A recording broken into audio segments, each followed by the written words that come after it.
বাংলাদেশ অনিরাপদ হয়ে যাবে। আগামী দিনে বাংলাদেশ গণতান্ত্রিক বাংলাদেশ থাকবে কিনা সেটি প্রশ্নের সম্মুখীন হবে।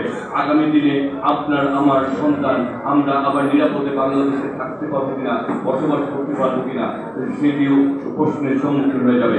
সেটির উত্তরের একটি মাত্র উপায় আছে, সেটি হচ্ছে 12ই ফেব্রুয়ারিতে যদি আপনার আমার আমাদের আত্মীয় স্বজন বন্ধু বান্ধব শুভাকাঙ্ক্ষী সবাই ব্যাপকভাবে যদি ভোট জোয়ারে বাংলাদেশ ভাসে, যদি ব্যাপক ভোটার উপস্থিতি হয়, তাহলে যারা বাংলাদেশকে চক্রান্ত ষড়যন্ত্র করছে, যারা বাংলাদেশকে অস্থিতিশীল করতে চায়, অনিরাপদ করতে যারা, তারা ভয় পেয়ে যাবে। আগামী সারাটা জীবন আমরা একটি গণতান্ত্রিক বাংলাদেশ পাবো, আমরা একটা ভোটাধিকারী বাংলাদেশ পাবো। আপনারা নিশ্চয়ই সেটাই চান, তাই না?